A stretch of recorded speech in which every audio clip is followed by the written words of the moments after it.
Hello everyone welcome back to my YouTube video. तो आज मु आपण मानक पई गोटे पीवाईक्यू नेकी आछि जोटा कि मु मो टाइम रे प्रैक्टिस करितिली। आउ गोटे पीवाईक्यू सब बेले निज पाखर रहिबा दरकार। एटा भी मु कोठे गोटे अरेंज करिकि पाइथिली। देन आपण माने देखि परिबे एठी लेखा आइछि जे requirement examination for the year 2021 of the judgeship of Baleswar. ताले एटा होची बालेश्वर जजशिप रे 2021 मसिहार रिटन एग्जामिनेशन क्वेश्चन इंग्लिश पेपरटा मु आज आपण मानक सहित शेयर करूची। तो ये आपण मैंने देखो सब्जेक्ट लिखाई इंग्लिश फुल मार्क अच्छे 100 मार्क टाइम हूँ 2 आवर। यहाँ तो मुझे भावुँ सब डिस्ट्रिक्ट रे ही सामान। तो ये आपण मैंने देखो 1 नंबर क्वेश्चन ने कही ऑल क्वेश्चन आर कंपलसरी माने सबू 1 नंबर भी गोटे करेंगे 2 नंबर भी गोटे करेंगे जो गुड़ा जमती कही right an essay on one of the following topics. ताले ये दीटा ऑप्शन देछि सेटू गोटे आपन को चूज करिवार अछि। किंतु मु जो वर्ष एग्जाम देथिली 2024 रे सेते बेले आपन मन को देखैथिली जे चारिटा हमर ऑप्शन थिला। तो ये प्रथम ऑप्शन देखंतु ग्लोबल वार्मिंग। तो ग्लोबल वार्मिंग विषय रे मु आपण मन को कहि रखिबा को चाहे एक टॉपिकटा प्रायतः बारंबार रिपीट होची। सेति आपण माने मध्ये एटा को भलो भाबरे टिके देखि रखिबा दरकार। एटा तो गोटे बहुत वाइटल माने रोल प्ले करूची आम सोसाइटी रे।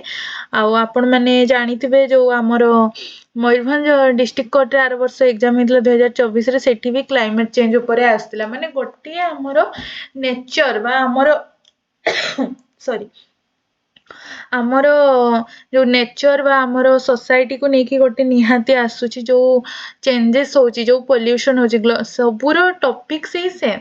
आपण नामटा होची ग्लोबल वार्मिंग। तो आपण माने इंट्रोडक्शन ने देबे ग्लोबल वार्मिंग कोन पई होची।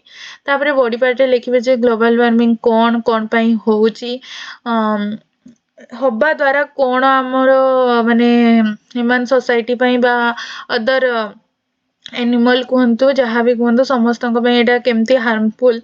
तो या किपरि रखा जाई परिबो से सब विषय रे बॉडी पार्ट रे लिखिबे। देन होची कंक्लूजन टा गोटे बहुत सुंदर एवं स्मूथ एंडिंग हेतबा दरकार जे कौन कले यहाँ को रखा जाई परिबा। आपण माने ग्लोबल वार्मिंग रे तो प्रथमे पॉल्यूशन देबे। देन दिल्ली रे थिबा जो हमरो दिल्ली रे जो पॉल्यूशन होची तारो एग्जांपल दे परिबे जहाँ द्वारा कि आगरा रे थिबा ताजमहल जो मार्बल कलर व्हाइट कलर टा येलोइश पड़ी जाउची सेटा को दे परिबे। एसिड रेन होची एसिड रेन होबा द्वारा ताजमहल जो व्हाइट कलर मार्बल येलोइश पड़ी जाउची एसिड रेन होबा द्वारा। आपणकर सॉइल होची सॉइल तार प्रॉपर्टी नष्ट करी दउची जहाँ द्वारा कि कल्टिवेशन हेई पारुनी। एई टाइप रो सब किछि आपण माने देइकी भलो से लिखिबे। ठीक अछि। मु तो विश्वास करे जदि आपण आपणको अंचल नहीं कि लिखिबे देन सेटा हरि बेस्ट हो। सेगुडा तो माने एई एग्जांपल गुडा समस्ते हमर नेशन वाइड समस्ते अछि समस्ते एटा देई परिबे। आपण माने आपणको अंचल अनुଯାयी लिखि परिबे। जेंति हमर सिमलीपाल अछि सॉरी एसिड रेन हेले इठी कोन हबो कोन नै ग्लोबल वार्मिंग द्वारा कोन होउची बाघ संख्या कमी जाउचंती एगुड़ा सब आपण मैंने लिखि पारे। ठीक अच्छे। रिजन वाइज जदि आपण मैंने गोटे गोटे वैलिड पॉइंट देवे ना मत लगे सेटा ही टिके बेसी इम्पैक्ट करे आउटा ही आपणकर मार्क को बेसी अट्रैक्ट करे एग्जामिनर को मार्क दवापाई। देन हूँ 2 नंबर ऑप्शन ने देइछि देखंतु इंडिया ऑफ माय ड्रीम। ताले आपण इंडिया आपणक स्वप्न रे भारत। ताले आपण एटा समस्त को मु माने पर्सनली मो नजरियाटा कहबिनी आपण मैंने समस्ते निज निज point of view Etah लिखिबे। Then 2 number रे अछि ना देखंतु आ गोटे कथा कहि रखिबा को चाहे इंडिया ऑफ माय ड्रीम जो अछि एटा गोटे कोन नेशन ऊपर आइला क्वेश्चन हमर 2024 रे भी आसला वन नेशन वन इलेक्शन। तो एई टाइप रो आपण नेशन रिलेटेड भी किछि आपण पाखरे तथ्य थिबा दरकार जहाँ द्वारा कि नेशन ऊपर भी जदि गोटे एसे आसुची देन आपण निहाती भाबरे ताकू लिखि परिबे।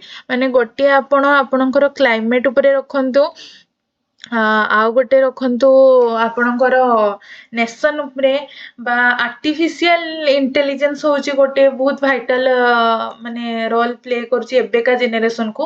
ଏଆଇ ମଝିରେ ତ ବହୁତ ଏଆଇ ମାନେ ଚାଲିଥିଲା ଯେଉଁ ଫଟୋ ଏଡିଟିଂ ଫେଡିଟିଂ, ତ ସେଗୁଡ଼ା ଉପରେ ବି ଆପଣ ଗୋଟେ ଲେଖିପାରିବେ। କିମ୍ବା ଏଇ ଯେଉଁ ସାଇବର କ୍ରାଇମ୍ ହେଉଛି, ଫ୍ରଡ୍ ହେଉଛି, ଅନଲାଇନ୍ ଫ୍ରଡ୍ କିମ୍ବା ଟ୍ରେଡିଂ, ଏଇସବୁ ଉପରେ ବି ଆପଣଙ୍କ ନଲେଜ ଥିବା ଦରକାର। ମୋତେ ଲାଗୁଛି ସେଇ ଉପରେ ବି ଗୋଟିଏ ଆସିପାରେ ଏସେ। ତ ଆର୍ଟିଫିସିଆଲ ଇଣ୍ଟେଲିଜେନ୍ସ ଉପରେ ଆପଣମାନେ କିଛି ରେକର୍ଡ ନେଇକି ଯାଇଥିବେ ଯେ ଫାଷ୍ଟ ଆର୍ଟିଫିସିଆଲ ଇଣ୍ଟେଲିଜେନ୍ସ କୋଉଠି ହେଇଥିଲା।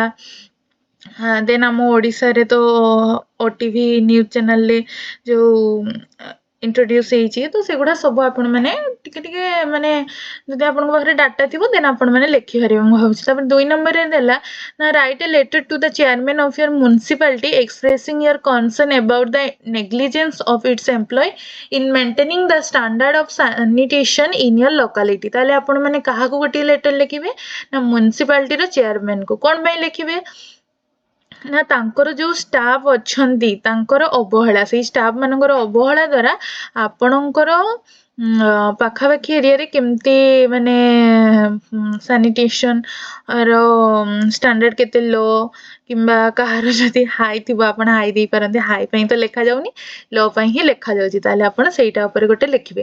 ଆଉ ଗୋଟେ ଦେଇଛି ନା write a letter to the branch manager of a nationalise bank requesting him to sanction a house building loan in your favor।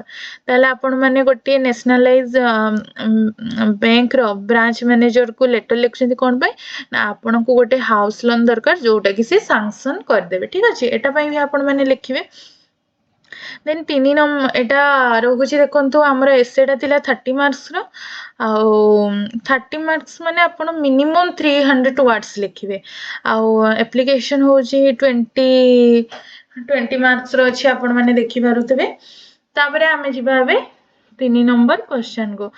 3 number କ୍ୱେଶ୍ଚନରେ କ'ଣ କହିଲା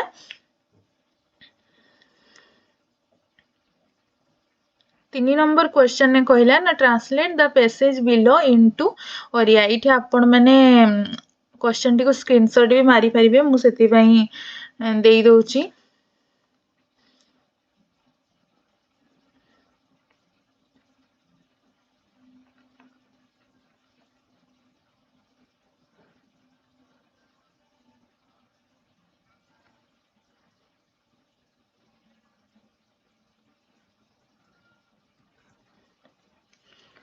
ହଉ, ଢେର ଜଣ ମୋତେ ପଚାରୁଛନ୍ତି ଯେ ଦିଦି ମାନେ ଏସେର ଦେଖନ୍ତୁ ୱାର୍ଡ ଲିମିଟ୍ ମୁଁ ଆପଣଙ୍କୁ 300 ୱାର୍ଡ କହିଦେଲି।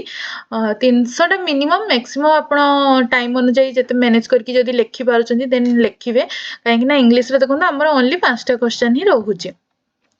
ଦେନ୍ ହେଉଛି 3 ନମ୍ବର କ୍ୱେଶ୍ଚନଟା ହେଉଛି ଆଉ ସରି ଆପ୍ଲିକେସନରେ ଯେଉଁମାନେ ମୋତେ ପଚାରୁଛନ୍ତି ନା ଆପ୍ଲିକେସନର ହେଉଛି ୱାର୍ଡ ଲିମିଟ୍ କିଛି ନଥାଏ। ଆପଣ ହେଉଛି ସେମିତି କିଛି ୱାର୍ଡ ଲିମିଟ୍ ସ୍ପେଶାଲାଇଜ୍ ନାହିଁ।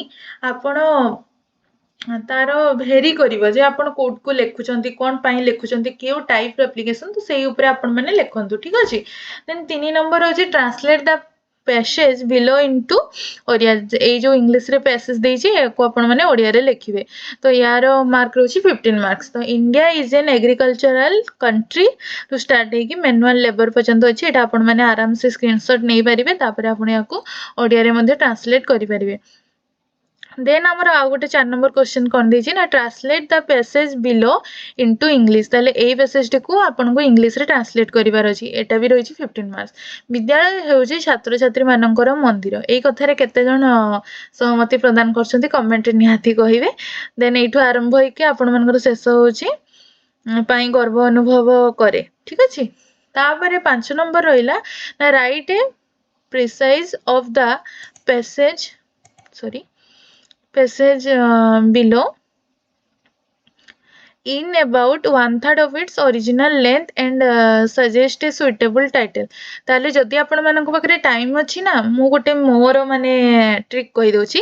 ମୁଁ ପ୍ରଥମେ ୱାର୍ଡ଼କୁ କାଉଣ୍ଟ କରିଦିଏ। ୱାର୍ଡ଼ କାଉଣ୍ଟ ଅଛି, ଯଦି 300 ୱାର୍ଡ଼ ଅଛି ଦେନ୍ 100ରେ ଲେଖିବାର ଅଛି, ଯଦି 150 ୱାର୍ଡ଼ ଅଛି ଦେନ୍ 50 ୱାର୍ଡ଼ରେ ଲେଖିବାର ଅଛି। ଏଇ ଟାଇପ୍ର ଆପଣମାନେ ଯଦି ଦେଖିବେ, ନହେଲେ ଆପଣ ଆରାମସେ ପଢ଼ିକି ତା ପ୍ୟାସେଜ୍ ଗୁଡ଼ାକୁ ପଢ଼ିକି ତାର ମିନିଂ ବୁଝିବେ। ଦେନ୍ ତାକୁ ଗୋଟେ ସୁଇଟେବୁଲ୍ ଟାଇଟେଲ୍ ଦେବେ। ସବୁବେଳେ ମୁଁ ଏଇଟା କହିଦେଉଛି ଆପଣ ମାନେ ନିହାତି ଗୋଟେ ଟାଇଟେଲ ଦେବେ ତାପରେ ହିଁ ଗୋଟେ ହିଁ ପାରାଗ୍ରାଫରେ ସବୁ ଲେଖିବେ। ଏଇଠି ଯେମିତି 4-5ଟା ପାରାଗ୍ରାଫ ଦେଇଛି ଆପଣ ସେମିତି ଛୋଟ ଛୋଟ ଆପଣ କହିବେ ଫାଷ୍ଟ ପାରାଗ୍ରାଫଟାରେ ଧରନ୍ତୁ 100 ୱାର୍ଡ ଅଛି ମୁଁ ସେଠି 30ଟା ୱାର୍ଡ କରିକି ଲେଖିବି ସେମିତି ଜମା କରିବେନି ଗୋଟେ ହିଁ ପାରାଗ୍ରାଫ ଲେଖିବେ। ଆଉ ବହୁତ ଜଣଙ୍କର ମାନେ ଜବ୍ ୱାର୍କ ପ୍ରୋଫାଇଲ୍ ନେଇକି କ୍ୱେଶ୍ଚନ୍ ରହୁଛି ଦେଖନ୍ତୁ ଏକ୍ଜାମଟି ସରିଯାଉ ମୁଁ ତାପରେ ଆପଣମାନଙ୍କ ପାଇଁ ନିହାତି ୱାର୍କ ପ୍ରୋଫାଇଲ୍ର ଗୋଟେ ଭିଡ଼ିଓ ନେଇକି ଆସିବି। ଏଇଟା ମୋ ପାଖରେ PYQ ଥିଲା ତ ମୁଁ ଆପଣମାନଙ୍କ ସହିତ ସେୟାର କରିବାର କାରଣ ଯାହାଦ୍ୱାରା କି ଆପଣମାନେ ଆଉ ଟିକେ ପ୍ରାକ୍ଟିସ୍ ଭଲ ଭାବରେ କରିପାରିବେ। ତ ସମସ୍ତଙ୍କୁ ଅଲ୍ ଦ ବେଷ୍ଟ ବହୁତ ସାରା ଗୁଡ୍ ୱିଶେସ୍ ନିହାତି ଆପଣମାନେ ରିଟିନ୍ ଏକ୍ଜାମ୍ କ୍ଲିୟର କରନ୍ତୁ ଆଉ ନିହାତି ତାପରେ ଆପଣମାନଙ୍କର ସ୍କିଲ୍ ଟେଷ୍ଟ ଏକ୍ଜାମ୍ ପାଇଁ ସିଲେକ୍ଟ ହେଇକି ସେଟା ମଧ୍ୟ କ୍ୱାଲିଫାଇ କରିକି ଆପଣ interview viva सबुरे document verification सबुरे qualify ही लास्ट को एई गोटे जॉब निहाती आपन को सिक्योर करनी ठीक अच्छे ताले रहिली नमस्कार जय जगन्नाथ आउ जहा डाउट रहबो मते कमेंट सेक्शन निहाती पचारिए मु कमेंट रो सब रिप्लाई देबा पई चेष्टा करूची। आ एबे हमरो माने वर्किंग डे भी चली ना ऑफिस भी जाउची ता सहित वीडियो बनाउची तो टिके हेक्टिक हे जाउची सेति पई टिके वीडियो को लाइक कमेंट शेयर सब्सक्राइब करंतु चैनल को ठीक अच्छे रहिली नमस्कार जय जगन्नाथ।